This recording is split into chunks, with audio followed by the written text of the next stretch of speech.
Fala galera, vamos continuar nossa querida aula de refração. Bem legal, né, a primeira parte? Tranquilinha, suave. Falei pra vocês que ia ser mole? Mole pra gente. Refração é tranquilo, tá? Refração é tranquilo. Mas vamos começar assim já, ó. Formação de imagens. Então tá ali a nossa formação de imagem. Então é o seguinte, ó. Formação de imagem. Então a gente está observando ali, ó, a imagem de um garoto observando a moeda dentro do aquário, que é aquela situação que eu havia falado para vocês. Lembra quando a gente olha e fala, tá ali, a gente vai naquele local que a gente está achando e não tá? Então, isso é devido à refração. E aí, ó, a gente acabou de estudar a refração da luz e sabemos que o raio, né, de luz sofre um desvio ao mudar de meio em que se propaga. Na verdade, a gente está falando da velocidade do meio de propagação que faz com que isso mude também, né? Então, nesse caso, o raio da luz da moeda, ao deixar de se propagar na água e passar a se propagar no ar, sofre um desvio, afastando-se da normal, né, no ponto de refração ali. No entanto, nossa visão não compreende essa mudança do percurso de raio. Entende como se o raio tivesse percorrido um trajeto retilíneo.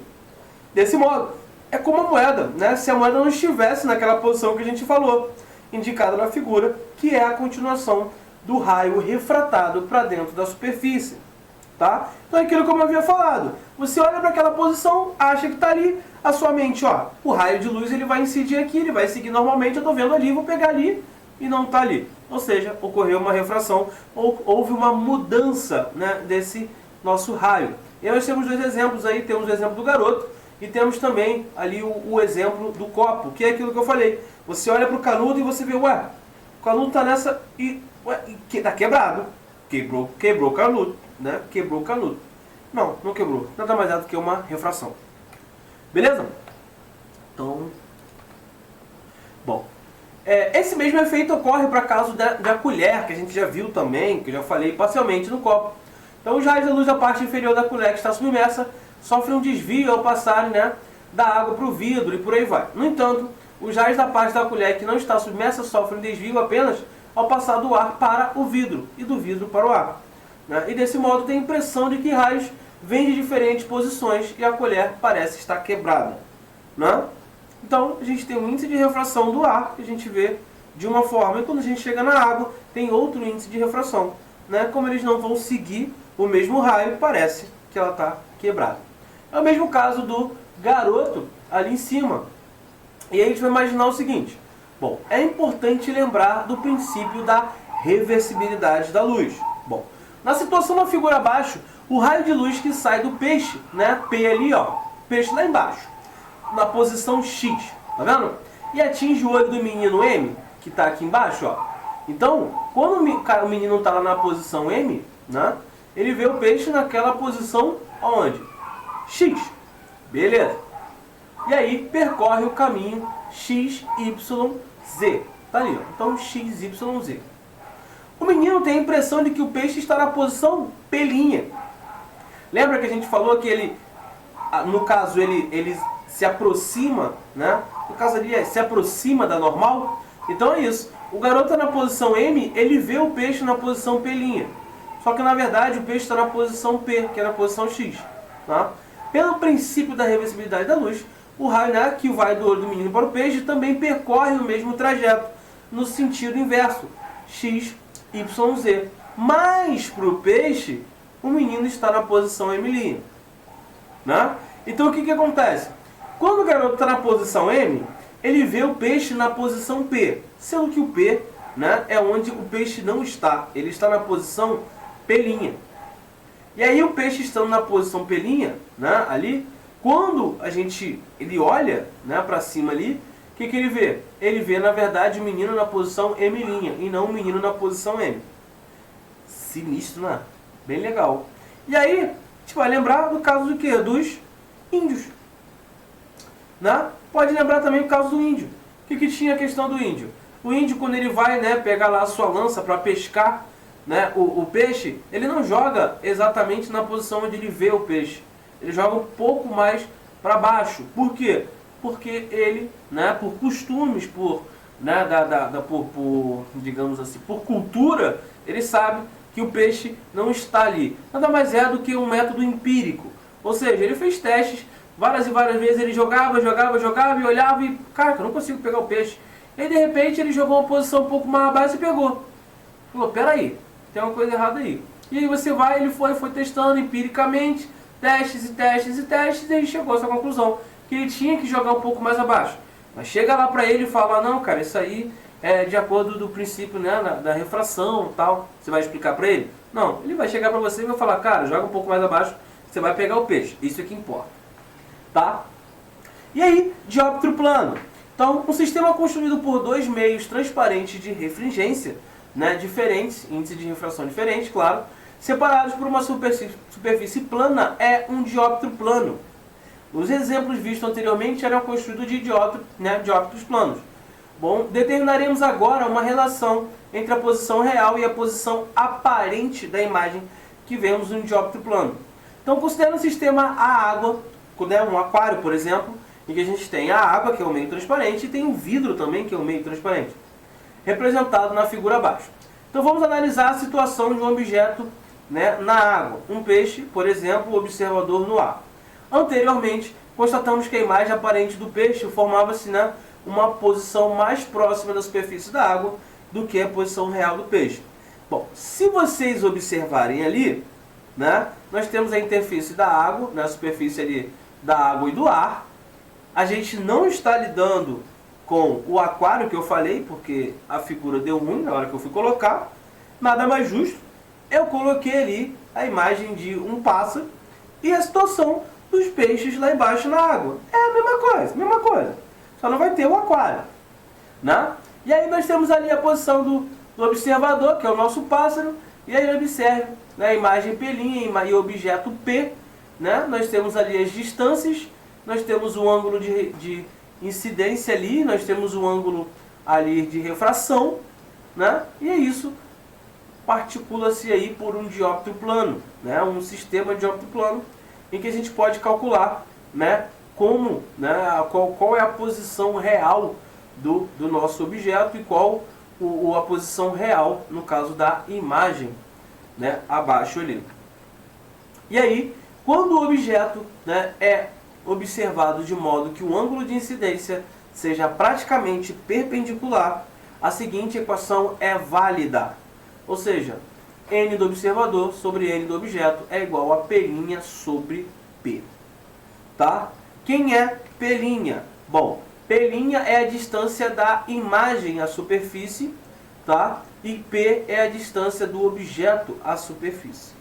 E n do observador nada mais é do que n do observador é o índice de refração de onde está localizado o observador, e n, no caso, o índice de refração onde está localizado o nosso objeto. Tá? E aí, ó, como eu falei lá, o P é a distância do objeto à superfície, né? Deixa eu botar meu rosto vindo para cá.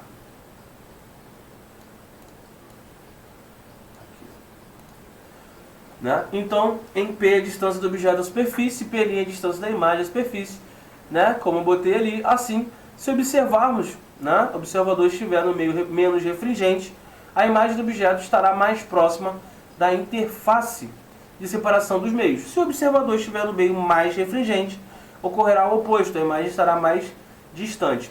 Então é o seguinte, meio menos refringente e mais refringente. Isso é ligado ao índice de refração. Aquele que tem um índice de refração maior, a gente chama de meio mais refringente. E aquele que tem um índice de refração menor, a gente vai chamar de, né, aquele que tem um índice de refração menor. Beleza? É isso. Então, se estiver no meio mais refringente, a gente vai ter a imagem mais distância. Se a gente estiver no meio no caso menos refringente, a gente vai ter o objeto mais próximo. Beleza? Então, ó. Então, vamos lá. Vamos fazer um exemplo. Deixa eu botar aqui meu rostinho aqui. Aqui, bebê, fica aqui. Então é o seguinte, tá? Um tanque tem 6 metros de profundidade. E está cheio de líquido de índice de refração igual a 1,5. Então eu vou botar aqui, ó, N do líquido igual a 1,5. Tá? Uma pessoa observa o tanque em uma direção oblíqua à superfície do líquido. determine a elevação aparente, né, da profundidade no tanque que a pessoa observa. Bom, N do líquido a gente já tem. N do ar, né, é o que a gente precisa. Né? E aí, normalmente, o N do ar ele é igual a... Normalmente é igual a 1. Tá? Então a gente vai fazer isso aqui, ó. N do ar sobre N do líquido. Né? E aí, a gente vai ter um tanque que tem profundidade de 6 metros. Então, ó, o do líquido é 6 metros. E aí, a gente vai ter aqui ó, o nosso pelinha, que é o que a gente quer descobrir. E aqui a gente vai ter 1 sobre 1,5 é igual a pelinha sobre 6. Ou seja, pelinha vezes 1,5 é igual a 6. Pelinha é igual a 6 por 1,5, que isso é igual a 4. Beleza? Só que a gente descobriu o que? Pelinha. E aí, ó, lembra que a gente tinha? A gente tem o ar e tem o líquido. Quem tem, né? Quem tem o menor índice é o do ar. E olha aqui, ó. Assim sendo, se o observador estiver no meio menos refringente, a imagem do objeto estará mais próxima da interface de separação dos meios. Que bonitinho, que bonitinho. E aí a gente faz isso, ó. Né? Então se a gente descobrir o pelinho igual a 4, é como se ele tivesse aqui, ó. Nós temos a superfície, né? Temos o total, né? O total do líquido é de 6, menos o meu pelinha vai dar a posição do meu objeto. Por quê? Se estiver na posição pelinha, quem a gente descobriu na posição pelinha? A gente descobriu, na verdade, a imagem. Mas o meu objeto vai estar realmente aonde? Na posição P. Então a gente tem 6 menos o pelinha que a gente descobriu que é 4. E aí a gente descobre que o nosso P é igual a 2. É onde está o meu objeto. Opa, não é aqui. Agora foi. Tá? Ou seja, a 2 metros. É a posição do meu objeto. Avanço. Mas e aí se, por exemplo, se o índice do ar fosse maior do que o outro índice? Beleza. Aí seria o 4. Tá? Ou seja, quando tiver for do menor para o maior, tá? O objeto vai estar mais próximo à superfície. Quando for do maior para o menor, o objeto vai estar mais distante da superfície. Belezas? Suaves? Então vamos embora. Ângulo limite. Tá? Deixa eu botar minha imagem um pouco menor aqui. Então, ó, ângulo limite. Então, ângulo limite, reflexão, é quando vai ocorrer a reflexão total. Então, ó, quando o feixe de luz atinge uma superfície, 3 fenômenos podem ocorrer: reflexão, refração e absorção. Beleza? E aí é o seguinte, a reflexão faz com que o raio não atravesse a superfície e permaneça no mesmo meio que estava se propagando. Né? A refração permite que atravesse, né, e continue se propagando no outro meio. Já a absorção impede que a luz continue se propagando. Em geral, esses 3 fenômenos ocorrem em quantidades diferentes, isso é, parte do feixe de luz é absorvido, parte é refletido, parte é refratado.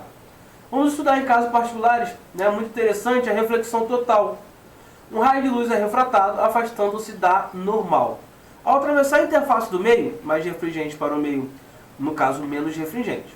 Como no exemplo aqui. Considere o caso da figura, nela um raio de luz atravessa a interface da água, né, meio A no meio B. Olha o que acontece. À medida que, olha o meu ângulo aqui, ó. À medida que esse meu ângulo aumenta, ó, o que acontece? Esse aqui, ó, diminui. Então, à medida que do meio A para o meio B eu vou aumentando esse ângulo, ó, nesse caso aqui eu aumento, ó, esse é maior do que o anterior, o de cima vai ser o quê? Menor do que o daqui. Só que vai chegar um momento em que eu vou aumentando isso aqui e vai chegar no limite em que esse meu ângulo vai fazer com que esse raio refratado, ó, saia aqui, ó. E aí esse aqui a gente chama de ângulo limite, né? A gente chama isso de ângulo limite. E aí, ó, à medida que o ângulo de incidência aumenta, o ângulo de refração também aumenta, né? E o raio refratado se afasta da normal. Para um determinado ângulo de incidência L, o ângulo de refração é de 90 graus. Esse valor L é denominado de ângulo limite de incidência. A partir da lei de Snell, né, NA vezes seno de incidência é igual a NB vezes o seno de refração. A gente tem que NA vezes o seno do quê? Do ângulo limite. É igual a NB vezes seno de 90. Só que quem é o seno de 90? 1. E aí a gente tem que o seno do ângulo limite é igual a NB sobre NA. Beleza? Claro, NB menor, NB e no caso sobre N maior. Então esse ângulo limite é sempre, né, entre o índice de refração menor sobre o maior. Por quê? Porque a gente tem que lembrar que o valor de seno, né, ele vai se localizar ali entre menos 1 e 1. Tá? A gente vai ter ali os valores entre menos 1 e 1. Como a gente não vai ter aquele valor ali negativo, a gente vai ter valores entre 0 e 1. Tá ok? Beleza? Então esse número ele não pode, tá? Por isso que tem que ser um menor sobre o maior, para que dê um valor menor do que 1. Tá bom? E aí, ó, se o ângulo de incidência for superior ao ângulo limite, não haverá refração, né? A luz incidente será totalmente refletida. Esse fenômeno é chamado de reflexão total. Tá? Observe que as seguintes condições devem ser satisfeitas para que ocorra a reflexão total. Então é o seguinte, a propagação da luz deve ocorrer do meio mais para o menos refligente. Para justamente chegar naquela situação, você ter o N do menor sobre o N do maior. Tá? O ângulo de incidência deve ser maior do que o ângulo limite, ou seja, I maior do que L. Beleza? Então esse ângulo de incidência deve ser maior do que o ângulo limite. Nada mais justo. Nada mais justo. Vamos fazer um exemplo. Tá? Vamos fazer um exemplo.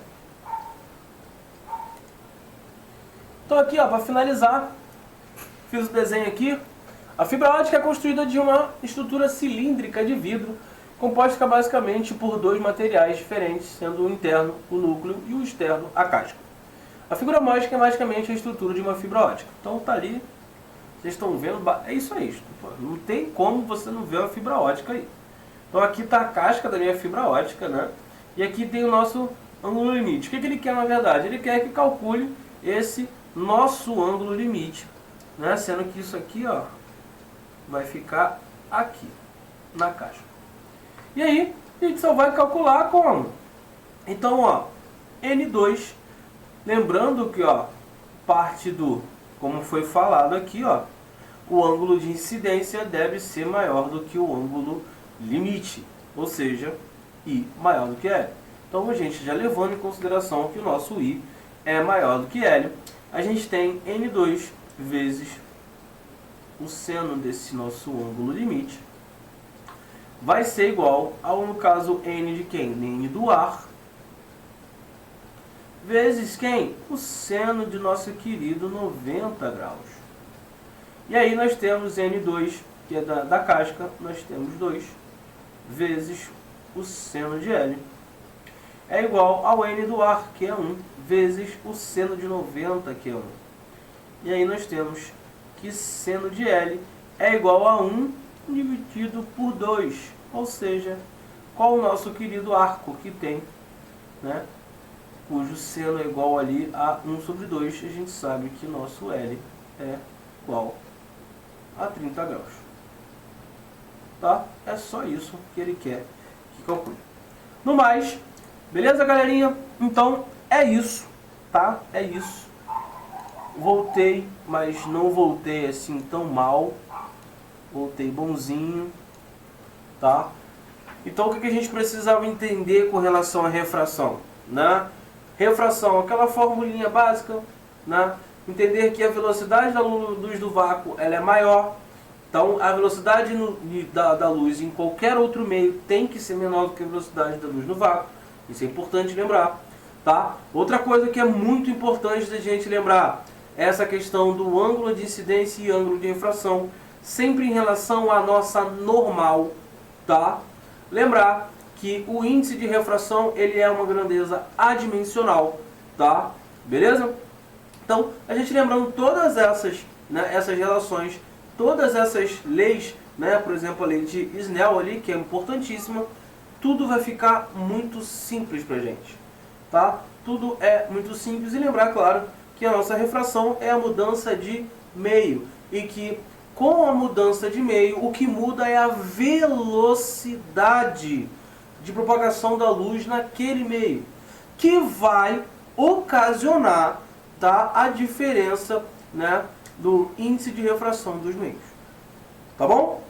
Beleza? Então espero que a gente tenha entendido aí, pessoal tenha entendido. Uma boa volta pra gente. Vamos continuar, tá? A gente daqui a pouco finaliza toda a parte da matéria, vem com revisão. E aí ano que vem, só a nossa aprovação nos aguarda aí. Beleza? Tenham todos um ótimo retorno. Um beijo, um abraço e Wakanda Forever, rapaziada.